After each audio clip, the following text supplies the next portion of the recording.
The morning sun cast long shadows across the training grounds at Fort Davidson as Lieutenant Sarah Chun adjusted her tactical gear one final time. She had been assigned to Alpha Company just 3 weeks ago, and already the whispers followed her everywhere she went. The only female officer in a unit of 42 soldiers, she knew that every move she made was being watched, analyzed, and judged by standards that seemed to shift depending on who was doing the watching. Sergeant Marcus Rodriguez had made his feelings about her presence known from day one. He was a 10-year veteran with 2 deployments under his belt and a reputation for being one of the toughest non-commissioned officers in the battalion. His crew cut was always perfect, his uniform pressed to military precision, and his attitude toward female soldiers was stuck somewhere in the previous decade. Sarah had heard the comments he made when he thought she couldn't hear. How women didn't belong in combat units. How they were a distraction that would get people killed. How the military was going soft by allowing political correctness to override common sense. She had bitten her tongue and focused on proving herself through her performance, but Rodriguez seemed determined to find fault with everything she did. The tension between them had been building steadily over the past few weeks. During equipment inspections, Rodriguez would find microscopic flaws in her gear that he overlooked in others. During tactical exercises, he would question her decisions more aggressively than those of her male counterparts. During briefings, he would interrupt her reports with comments that bordered on insubordination. Captain Williams, their commanding officer, was either oblivious to the dynamic or choosing to ignore it. He was a decent leader but seemed to prefer avoiding confrontation rather than addressing issues head-on. Sarah had considered speaking with him about Rodriguez's behavior, but she knew that would only confirm what some of the soldiers already believed, that women couldn't handle the pressure and would run to their superiors when things got tough. On this particular morning, Alpha Company was conducting hand-to-hand combat training. It was one of Sarah's strongest areas, having trained in martial arts since she was 12 years old. Her father, a former Marine, had insisted she learn to defend herself, and she had earned a black belt in Brazilian Jiu-Jitsu before joining the Army. The training area was set up with thick mats arranged in a large square. Captain Williams addressed the assembled soldiers, explaining the day's objectives and safety protocols. They would be practicing defensive techniques, proper falling procedures, and basic submission holds. All movements were to be controlled, with safety being the primary concern. As the soldiers paired off for the initial exercises, Rodriguez approached Sarah with a smile that didn't reach his eyes. "Looks like we're partners today, Lieutenant," he said, his tone carrying an undertone that made several nearby soldiers glance in their direction. Sarah nodded professionally. "Looking forward to it, Sergeant." She had hoped to avoid this pairing, knowing that Rodriguez would likely use the opportunity to try to embarrass her in front of the unit. But backing down wasn't an option. Not here, not now, not with 40 other soldiers watching. The first hour of training went smoothly. They practiced basic defensive stances, proper body positioning, and safe falling techniques. Rodriguez was technically proficient, though he seemed to be holding back, as if he were waiting for something.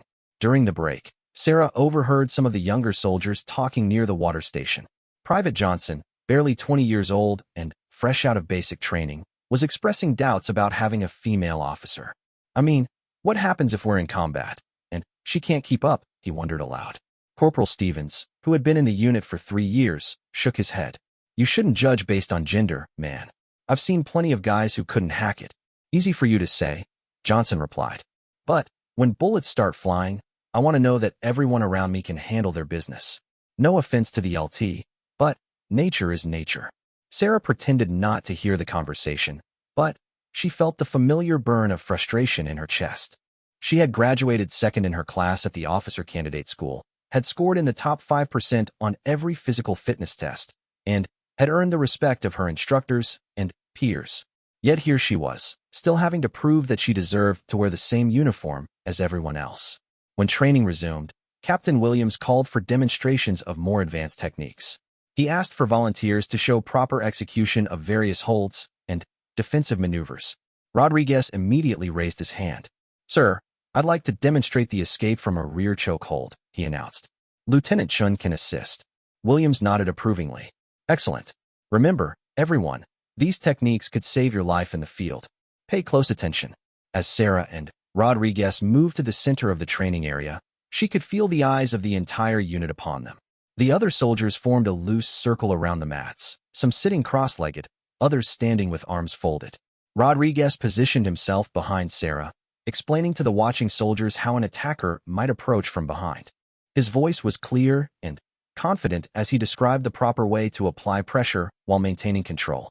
But Sarah noticed something in his body language that put her on alert. There was a tension in his muscles, an eagerness that went beyond simple demonstration. The key, Rodriguez continued, slowly wrapping his arm around Sarah's neck, is to apply pressure gradually while maintaining proper leverage. His grip tightened slightly more than necessary for a training exercise. Sarah remained calm, knowing that the escape technique was straightforward. She had practiced it hundreds of times in various training scenarios. But as Rodriguez's grip continued to tighten, she realized that this was no longer just a demonstration. "Feel how the pressure increases," Rodriguez said to the watching soldiers, his arm now pressing firmly against Sarah's throat. In a real situation, you would have only seconds to react before losing consciousness.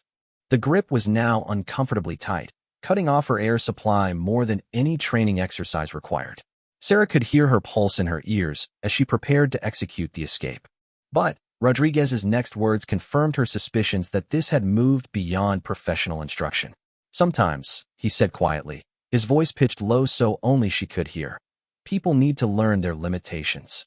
In that moment, Sarah understood that Rodriguez wasn't just demonstrating a technique. He was making a statement to her and to the rest of the unit about what he perceived as her place in the military hierarchy. This was his attempt to humiliate her, to show the other soldiers that despite her rank and training, she was still vulnerable. The rational part of her mind told her to execute the standard escape technique, break free professionally, and continue with the demonstration. That would be the safe choice, the politically smart choice. But something deeper stirred within her, the same fire that had driven her to excel in every challenge she had faced throughout her military career. Rodriguez's grip tightened further, now genuinely restricting her breathing. She could feel him settling his weight, confident in his position and apparently preparing to maintain the hold longer than any reasonable demonstration required. The soldiers around them began to shift uncomfortably. Several noticed that the demonstration was taking longer than usual, and a few exchanged concerned glances. Private Martinez, one of the younger soldiers who had always treated Sarah with respect, took a half-step forward as if to intervene. Captain Williams, who had been talking quietly with another instructor, hadn't yet noticed that the demonstration had evolved into something more problematic. The other soldiers seemed unsure whether they were witnessing legitimate training or something else entirely. Sarah made her decision. If Rodriguez wanted to turn this into a test of her capabilities, she would show him and everyone else exactly what those capabilities were. Her father's voice echoed in her memory from years of training. "Don't just escape. Make sure they remember why they shouldn't have grabbed you in the first place." She took a deep breath within the constrained space Rodriguez's hold allowed, centered her weight, and prepared to show the entire unit exactly why underestimating her was a mistake that would not be made twice. The next few seconds would change the dynamic of Alpha Company forever, establishing once and for all that Lieutenant Sarah Chun was not someone to be trifled with, regardless of what preconceived notions anyone might have about her gender, her rank, or her right to be there. As Rodriguez's confidence grew and his grip became more punishing, Sarah felt the familiar calm that descended upon her whenever she faced a real challenge. This was no longer about military protocol or appropriate responses. This was about respect, boundaries, and making it clear that she would not be anyone's example of female weakness.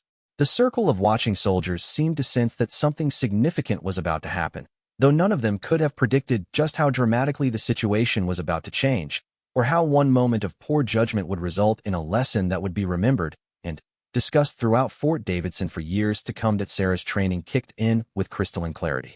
Years of martial arts instruction had taught her that when someone crossed the line from training into genuine aggression, the response needed to be swift, decisive, and memorable. Rodriguez's hold had moved well beyond demonstration into something that bordered on assault, and every soldier watching would remember how she handled this moment. She dropped her chin to protect her airway and grabbed Rodriguez's forearm with both hands. In one fluid motion, she stepped to her right while simultaneously ducking under his arm, creating the leverage she needed for what came next. Rodriguez, expecting her to struggle helplessly or execute a basic escape, was completely unprepared for the explosive speed and technical precision of her movements. Before he could adjust his grip or reset his position, Sarah had pivoted completely around, maintaining control of his extended arm. She could hear the sharp intake of breath from several soldiers as they realized this was no longer a standard training demonstration. "What the hell?" Rodriguez started to say, but his words were cut short as Sarah executed a perfect arm drag takedown. She used his own momentum and body weight against him, sending him crashing to the mat with a force that echoed across the training area. The watching soldiers collectively gasped. This was far beyond anything they had expected to see during a routine training exercise. Rodriguez hit the mat hard, but immediately began to scramble to his feet, his face flushed with a combination of surprise and anger. "That's enough, Lieutenant," he growled, pushing himself up to his knees. But Sarah had already committed to finishing what he had started. As Rodriguez rose, Sarah moved with the fluid precision of someone who had spent years perfecting these techniques. She stepped behind him, hooking her right leg behind his left ankle while simultaneously pushing his upper body forward with her hands on his shoulders. Rodriguez tried to resist, but his position was already compromised. Sarah's technique was textbook perfect, and she executed the leg sweep with controlled power that sent him tumbling backward toward the mat once again. This time, however, Rodriguez's landing was far more problematic. In his attempt to break his fall and maintain some dignity, he extended his right leg at an awkward angle. The combination of his own resistance, his off-balance position, and the torque generated by Sarah's sweep created a biomechanical disaster. The sound that followed was one that every person in the training area would remember for the rest of their lives. It wasn't the sharp crack of breaking wood or the pop of a balloon. It was something more organic and disturbing, the unmistakable sound of bone giving way under pressure it was never designed to handle. Rodriguez's scream pierced the air, a raw sound of shock and agony that immediately silenced every conversation in the vicinity. He hit the mat and immediately began clutching his right leg, his face contorting with pain as the reality of his injury became apparent. "Medic!" Captain Williams shouted, his voice cutting through the stunned silence as he rushed toward the center of the training area. "Somebody get the medic." The circle of soldiers that had been watching the demonstration began to move with sudden urgency. Some backed away, creating space for the medical personnel who were already running across the training ground. Others pressed closer, trying to get a better look at what had happened. Sarah stood frozen for a moment, staring down at Rodriguez as he writhed on the mat. The anger and determination that had driven her actions seconds earlier was rapidly being replaced by shock at the consequences of her response. She had intended to teach him a lesson about respect and boundaries, not to cause serious injury. Rodriguez's leg was bent at an unnatural angle below the knee, and even through his tactical pants, it was clear that something was very wrong. His face had gone pale, and sweat was beginning to bead on his forehead as his body responded to the trauma. "Jesus Christ," muttered Corporal Stevens, one of the first soldiers to reach Rodriguez's side. "That's definitely broken. Look at the angle." Private Johnson, who had been expressing doubts about female soldiers just an hour earlier, stared at Sarah with a mixture of fear and newfound respect. The quiet, professional officer who had been trying so hard to fit in had just demonstrated a level of martial arts skill that none of them had suspected she possessed. Doc Martinez, the unit's medic, arrived with his aid bag and immediately took control of the situation. He was a seasoned professional who had treated combat injuries in Afghanistan, and he quickly assessed Rodriguez's condition with practiced efficiency. "Everybody back," he commanded, dropping to his knees beside the injured sergeant. "Give me some room to work here." As Doc Martinez began his examination, Rodriguez continued to grimace and groan in pain. The medic's hands moved carefully along the injured leg, and his expression grew more serious with each passing second. "Sergeant Rodriguez, I need you to stay as still as possible," Doc Martinez said in a calm, professional voice. "You've got a significant fracture, and moving around is only going to make it worse." Captain Williams knelt beside the medic, his face tense with concern and the dawning realization that this incident was going to require extensive paperwork and investigation. Training accidents happened, but this situation was far more complex than a simple mishap. "How bad is it, Doc?" Williams asked quietly. "Clean break of the tibia, probably the fibula too," Martinez replied without looking up from his patient. "He's going to need immediate transport to the hospital and likely surgery to set it properly." As the medic worked to stabilize Rodriguez's leg, Sarah found herself standing apart from the crowd of soldiers. The training area that had been filled with energy and routine military activity just minutes before now felt heavy with tension and uncertainty. Some of the soldiers glanced at her with expressions that ranged from admiration to wariness. Word of what had happened was already beginning to spread beyond Alpha Company, as soldiers from other units had heard the commotion and were gathering at the edges of the training area. Private Martinez approached Sarah hesitantly. "LT, are you okay?" he asked quietly. Sarah nodded slowly, though she wasn't entirely sure that was true. "Yes, I'm fine. Is there anything I can do to help?" "Doc's got it handled," Martinez replied.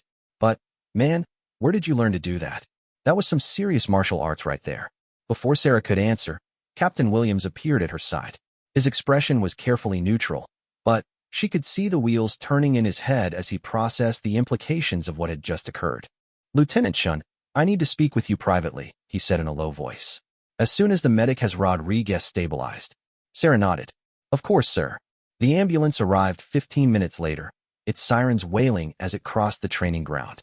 The EMTs worked quickly with Doc Martinez to get Rodriguez loaded onto a stretcher and into the vehicle for transport to the base hospital. As Rodriguez was being lifted into the ambulance, he looked directly at Sarah. Despite the pain medication the medic had given him, his eyes were clear and focused. The expression on his face was complicated, pain, obviously, but also something that looked almost like grudging respect. "Hell of a move, Lieutenant," he said through gritted teeth as the EMTs prepared to close the ambulance doors. Sarah wasn't sure how to respond to that. "I'm sorry it went that far, Sergeant," she said honestly. Rodriguez managed a weak smile. "Don't be sorry for knowing your business," he replied. "I should have known better than to mess with someone who obviously knows theirs." The ambulance doors closed, and the vehicle pulled away, leaving behind a training area full of soldiers who were still processing what they had witnessed. The routine training exercise had become something much more significant, a demonstration of skill, a lesson about respect, and a turning point in the unit's understanding of their newest officer.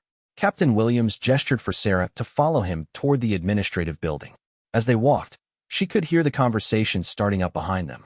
The soldiers were already beginning to piece together what had happened, and she knew that different versions of the story would be circulating throughout the base within hours. What had started as Rodriguez's attempt to put her in her place had backfired spectacularly.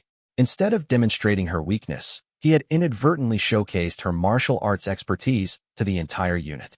The injury was unfortunate, but the message was crystal clear. Lieutenant Sarah Chun was not someone to be underestimated or disrespected. As they reached Williams' office, Sarah braced herself for the difficult conversation that was about to follow. There would be questions, reports, and possibly consequences for what had happened on the training mat. But she also knew that her position within Alpha Company had fundamentally changed in those few dramatic seconds. The soldiers who had watched her handle Rodriguez would never again question whether she belonged in their unit. The demonstration of her skills had been far more effective than any speech or formal presentation could have been.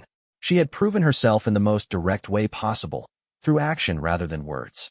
Now she just had to deal with the aftermath and hope that her military career could survive the bureaucratic storm that was about to follow. Captain Williams closed his office door and gestured for Sarah to take a seat across from his desk. The small room felt suddenly cramped, filled with the weight of what had just occurred on the training ground. Williams moved slowly to his chair, clearly trying to organize his thoughts before beginning what would undoubtedly be a difficult conversation. "Lieutenant Chun," he began, his voice measured and professional, "I need you to walk me through exactly what happened out there. From your perspective." Sarah had been dreading this moment since Rodriguez hit the mat, but she knew that honesty was her only option. She took a deep breath and began recounting the events, starting with Rodriguez's overly aggressive application of the chokehold and ending with the execution of the techniques that resulted in his injury. "Sir, I want to be clear that I never intended for Sergeant Rodriguez to be seriously injured," she concluded. However, his application of the hold had moved well beyond appropriate training parameters. "I felt that I was being placed in genuine danger and responded accordingly." Williams listened without interruption, occasionally making notes on a yellow legal pad. When she finished, he leaned back in his chair and studied her face carefully. "Lieutenant, I'm going to ask you a direct question, and I need a direct answer," he said. "In your assessment, was Rodriguez's behavior during that demonstration appropriate for a training environment?" Sarah met his gaze steadily. "No, sir, it was not. The hold was applied with excessive force and maintained well beyond what would be necessary for instructional purposes.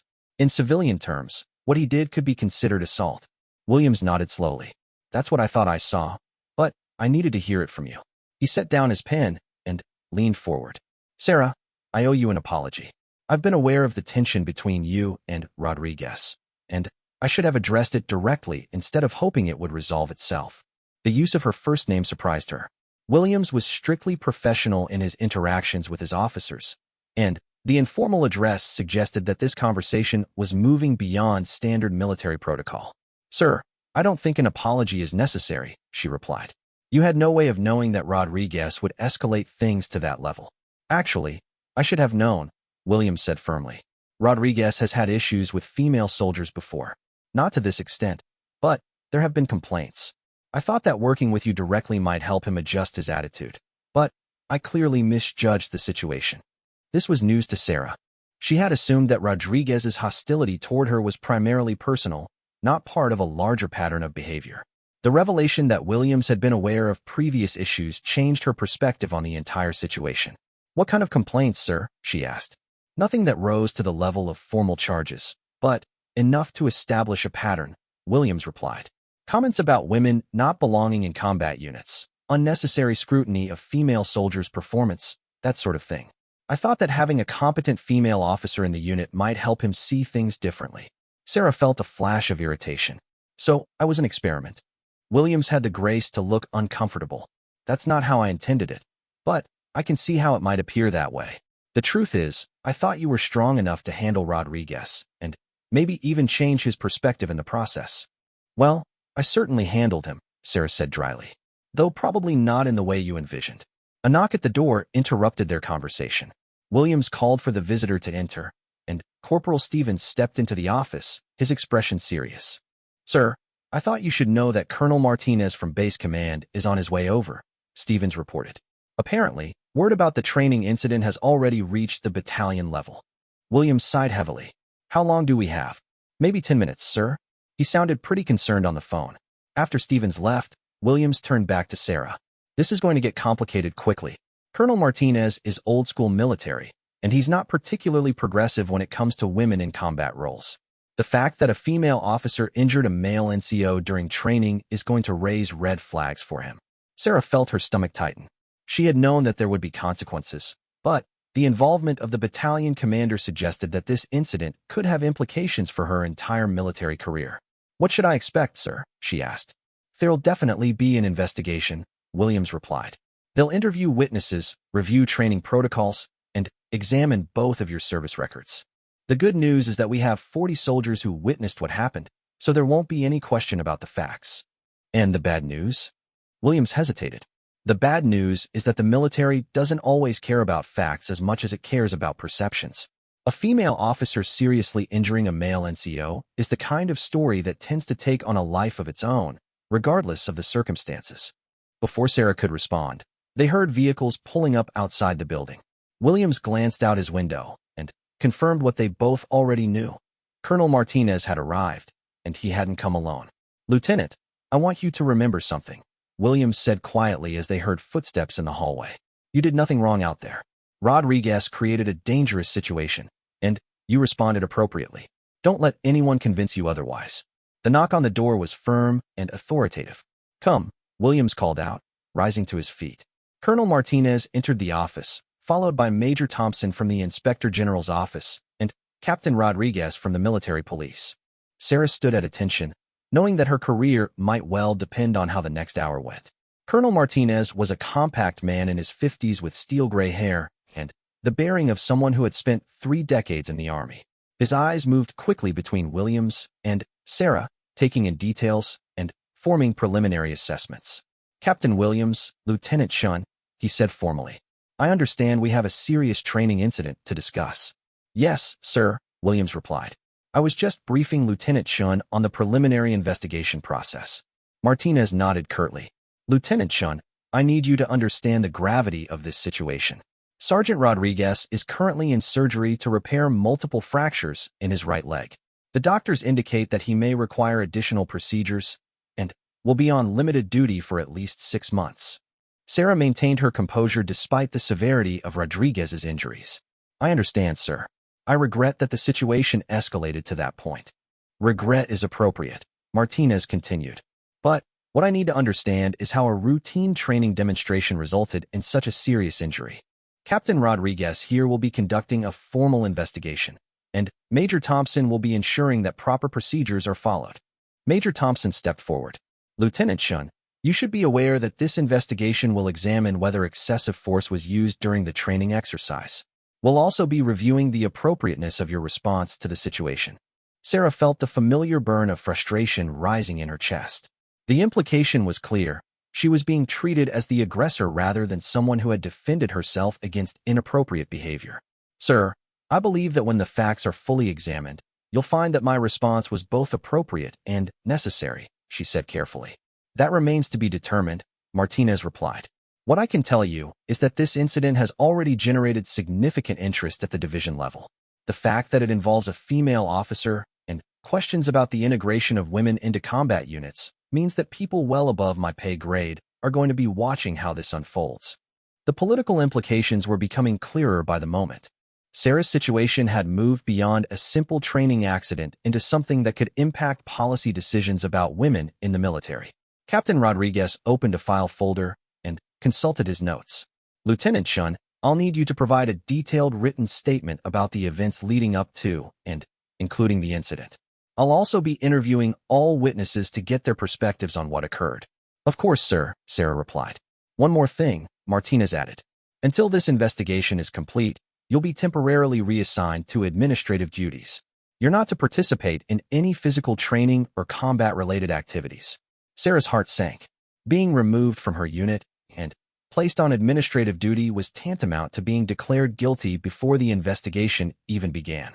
It would also send a clear message to the soldiers in Alpha Company about the military's initial assessment of her actions. Sir, I'd like to request that I be allowed to continue with my regular duties pending the investigation, she said. My soldiers need leadership, and removing me sends the wrong message about confidence in my abilities. Martinez's expression didn't change. The decision has been made, Lieutenant. This is for your protection as much as anything else. Emotions are running high, and it's better for everyone if you're removed from the situation temporarily. As the meeting continued, Sarah found herself fighting to maintain her professional composure. Everything she had worked for throughout her military career was suddenly in jeopardy because she had defended herself against behavior that should never have been tolerated in the first place. The investigation would ultimately determine her fate, but she already knew that regardless of the official findings, her reputation and career had been fundamentally altered by those few seconds on the training mat. The question now was whether she could survive the bureaucratic aftermath and continue serving in the military she had dedicated her life to. The investigation consumed the following 3 weeks with an intensity that surprised everyone involved. Captain Rodriguez from the military police conducted interviews with every soldier who had witnessed the incident, reviewed training protocols, and examined the service records of both Sarah and Rodriguez with microscopic detail. What emerged from these interviews was a picture that complicated the initial narrative considerably. Soldier after soldier described Rodriguez's increasingly aggressive behavior towards Sarah in the weeks leading up to the incident. They detailed his inappropriate comments, his unfair scrutiny of her performance, and his obvious resentment toward having a female officer in the unit. Private Johnson, who had initially questioned Sarah's place in the military, provided some of the most damaging testimony against Rodriguez. Ma'am, I got to be honest, he told Captain Rodriguez during his interview. Sergeant Rodriguez made it clear from day one that he didn't think Lieutenant Chun belonged in the unit. He was looking for ways to embarrass her or prove that she couldn't hack it. Corporal Stevens corroborated Johnson's account and went further. Sir, what happened on the training mat wasn't an accident or a demonstration gone wrong. Rodriguez was trying to humiliate the LT in front of the whole unit. He held that chokehold way longer than necessary and way tighter than appropriate for training.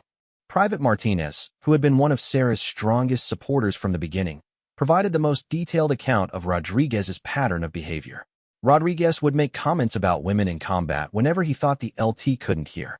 He'd say things like, "This isn't a place for playing soldier," and "Reality has a way of sorting these things out."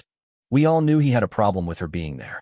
As the interviews progressed, Captain Rodriguez began to understand that this wasn't a case of excessive force by a female officer, but rather the inevitable consequence of a hostile work environment that had been allowed to fester without proper leadership intervention. The medical reports on Rodriguez's injury also provided crucial context. Dr. Sarah Kim, the orthopedic surgeon who had performed the operation to repair his leg, explained that the break was consistent with what she would expect from someone resisting a properly executed martial arts technique. The fracture pattern suggests that Sergeant Rodriguez was attempting to maintain his footing while being taken down, Dr. Kim explained in her report. If he had simply allowed himself to fall normally, the injury likely wouldn't have occurred. The damage resulted from his body fighting against the momentum of the takedown. This technical analysis supported Sarah's account of events and demonstrated that Rodriguez's injury was primarily the result of his own resistance rather than excessive force on her part. Meanwhile, Sarah found herself isolated in the administrative offices, relegated to paperwork and filing while her unit continued training without her. The separation from her soldiers was painful, but it also gave her time to reflect on her military career and consider what she wanted to achieve if she survived this investigation. She spent her evenings writing detailed responses to the investigators' questions and preparing for what she knew would be intense scrutiny of her actions and motivations. She also reached out to former instructors and mentors who could speak to her character and training. Colonel Anderson, her former instructor at the Officer Candidate School, provided a character reference that proved invaluable to her case. Lieutenant Chun was one of the most dedicated and professional officer candidates I've ever had the privilege to train, he wrote. Her martial arts background was always viewed as an asset, and she demonstrated exceptional restraint and judgment in every training scenario. Master Sergeant Williams, her martial arts instructor from before she joined the military, also provided testimony about her training and mindset. Sarah was taught from day one that martial arts should only be used defensively and with appropriate restraint, he stated. The techniques she employed, based on the description I was given, were textbook defensive responses to an aggressive situation. As the investigation progressed, an unexpected development occurred. Several soldiers from other units came forward with their own accounts of Rodriguez's behavior toward female personnel. These reports painted a picture of someone with a long-standing pattern of inappropriate conduct that had somehow escaped official scrutiny. Staff Sergeant Maria Gonzalez from Bravo Company provided particularly damaging testimony.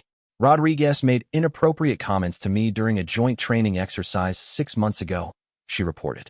When I told him his comments were unprofessional, he said that women who couldn't handle a little teasing shouldn't be in the Army. Specialist Jennifer Clark from Charlie Company described a similar encounter. Rodriguez told me during a field exercise that women in combat units were a distraction that would get people killed. He said it wasn't personal, just biological reality. I reported it to my chain of command, but nothing seemed to come of it. These additional testimonies revealed that Rodriguez's hostility towards Sarah was part of a much larger pattern of behavior that had been ignored or overlooked by the military's leadership structure.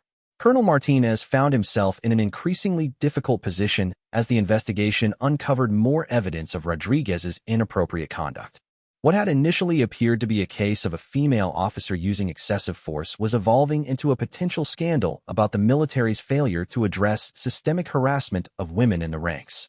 Major Thompson from the Inspector General's office expanded the investigation to examine the broader culture within the battalion and the effectiveness of the existing mechanisms for reporting and addressing gender-based harassment. This case has revealed significant gaps in our procedures for identifying and addressing hostile work environments, Thompson reported to the division commander. We have a decorated NCO with a pattern of inappropriate behavior toward female personnel that somehow escaped official notice for years. The political implications that Colonel Martinez had worried about were indeed materializing, but not in the way anyone had anticipated. Instead of becoming a cautionary tale about women in combat, Sarah's case was becoming a symbol of the challenges that female service members faced in proving themselves while dealing with institutional bias and harassment. Media attention began to focus on the story, though the details remained largely confidential due to the ongoing investigation. Women's rights groups and military reform advocates began following the case closely, seeing it as a potential catalyst for broader changes in military culture. Sarah found herself caught between competing narratives. Some viewed her as a victim of harassment who had been forced to defend herself, while others saw her as someone who had used excessive force against a fellow soldier. The complexity of the situation made it difficult for anyone to take simple positions. 3 weeks after the incident, Captain Rodriguez completed his formal report and submitted his findings to Colonel Martinez. The conclusions were far different from what anyone had expected when the investigation began. Based on the evidence gathered during this investigation, Rodriguez wrote, I find that Lieutenant Chin's actions were a reasonable and proportionate response to an inappropriate and potentially dangerous situation created by Sergeant Rodriguez. The injury to Sergeant Rodriguez was an unfortunate consequence of his own poor judgment and inappropriate behavior, not the result of excessive force by Lieutenant Chun.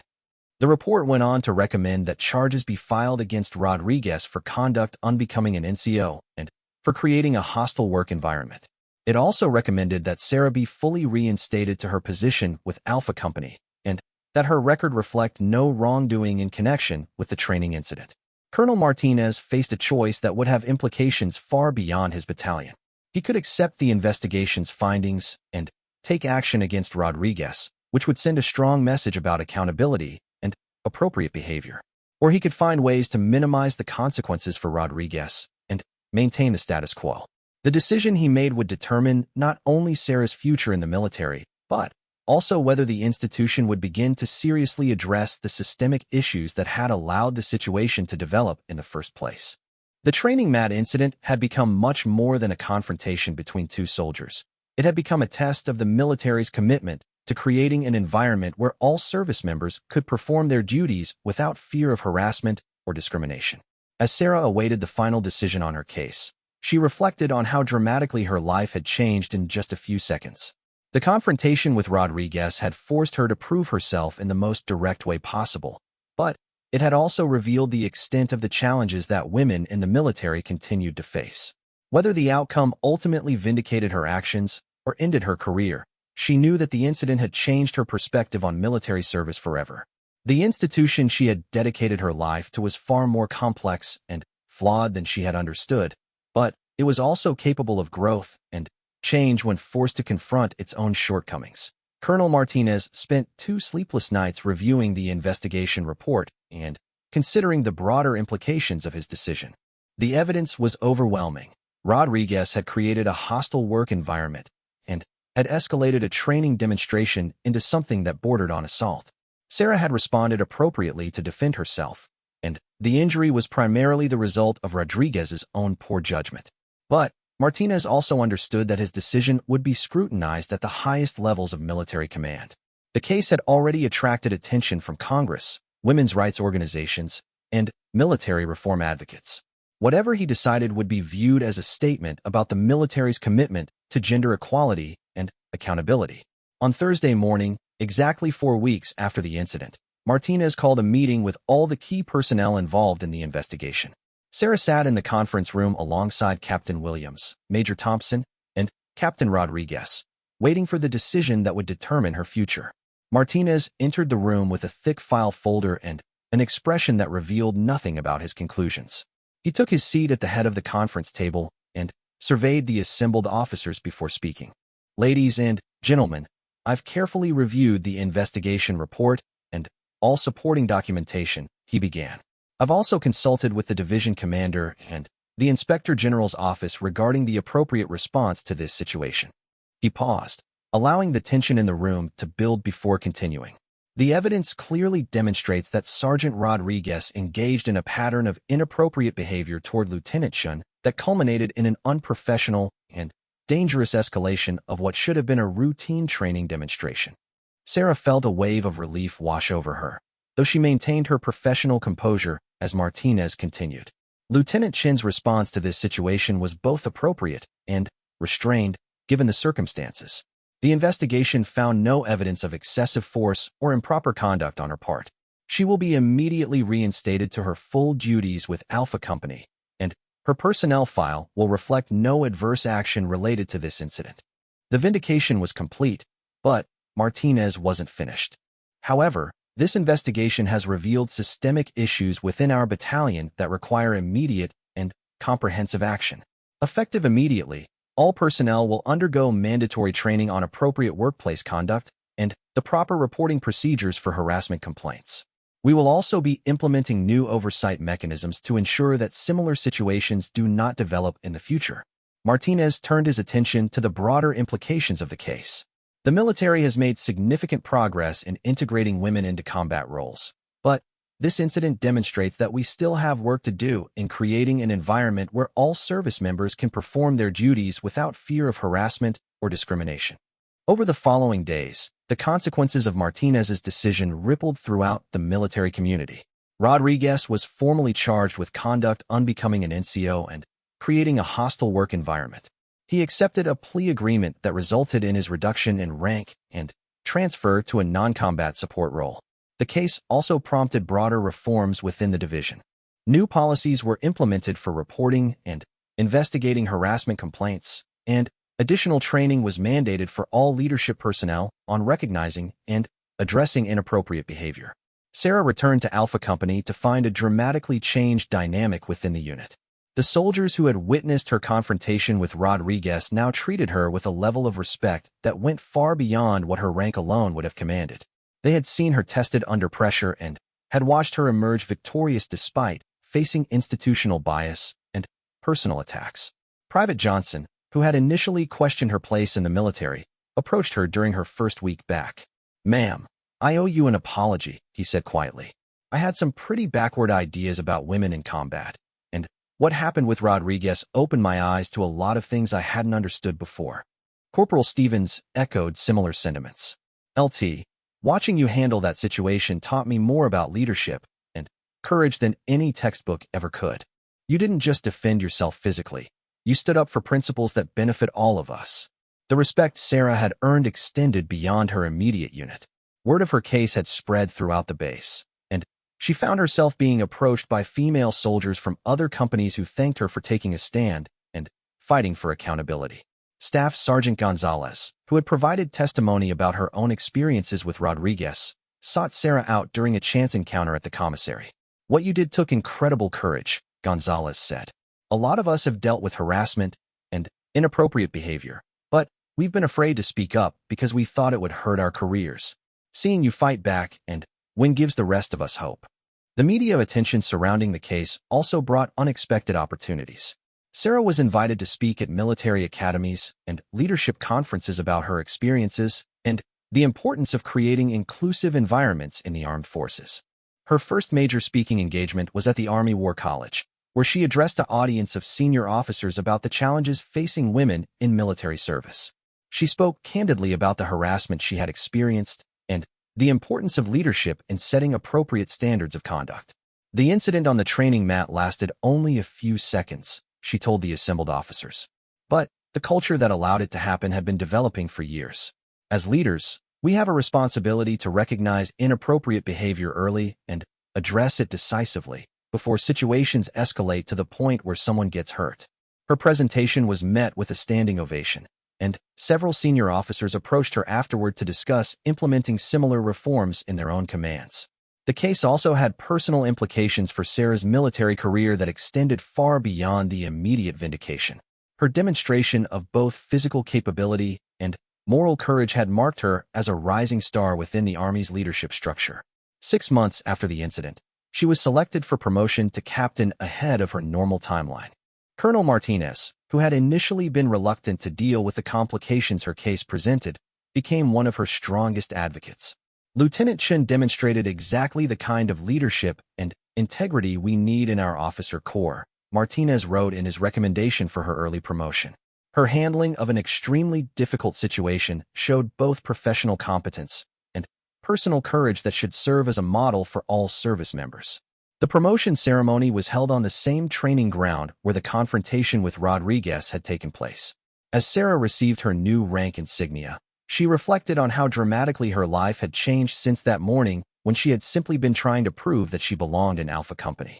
The soldiers of Alpha Company, who had witnessed her transformation from an officer fighting for acceptance to a leader who had fundamentally changed their unit's culture, participated in the ceremony with obvious pride. They had seen her tested in the most direct way possible and had watched her emerge stronger and more respected than before.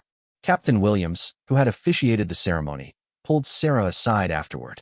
"You know, when I first assigned you to this unit, I thought you might help change Rodriguez's perspective on women in combat. I never imagined that you'd end up changing the entire military's approach to these issues." Sarah smiled, thinking about the journey that had brought her to this point. "Sometimes change happens whether we plan for it or not, sir." The important thing is how we respond when we're faced with those moments of truth. As the months passed, Sarah's case continued to have ripple effects throughout the military. The reforms implemented in response to her situation were adopted by other commands, and her story became part of the curriculum at officer training schools as an example of how to maintain professional standards while standing up for one's principles. Rodriguez, meanwhile, completed his punishment and was eventually medically retired from the Army due to complications from his leg injury. In a surprising development, he reached out to Sarah before his retirement to offer a formal apology. "I let my personal biases cloud my judgment and create a dangerous situation," he wrote in a letter. "You responded appropriately to defend yourself, and I respect the professionalism you showed throughout the entire ordeal. I hope my mistakes can serve as a learning experience for others." Sarah accepted his apology graciously, recognizing that his acknowledgement of responsibility was an important step in the healing process for everyone involved. Years later, as she continued to advance through the ranks, Sarah often reflected on that pivotal moment on the training mat. The confrontation with Rodriguez had forced her to prove herself in the most direct way possible, but it had also revealed the importance of standing up for principles even when doing so carried significant personal risk. The incident had taught her that leadership wasn't just about giving orders or managing personnel. It was about having the courage to defend what was right, even when the consequences were uncertain. That lesson would guide her throughout her military career and beyond, influencing how she approached every challenge and opportunity that came her way. The training ground where it all began eventually became a symbol of positive change within the base. New soldiers were told the story of Lieutenant Chun and Sergeant Rodriguez as part of their orientation, learning about the importance of respect, professionalism, and accountability in military service. For Sarah, the legacy of those few seconds of confrontation extended far beyond personal vindication. She had helped create a more inclusive and professional environment for all service members, proving that individual acts of courage could indeed change institutional culture when supported by principled leadership and a commitment to doing what was right. The young woman who had simply wanted to prove that she belonged in Alpha Company had instead proven that the military itself could grow and change when forced to confront its own shortcomings. In defending herself on that training mat, she had defended principles that benefited everyone who wore the uniform, creating a legacy that would endure long after her own service had ended.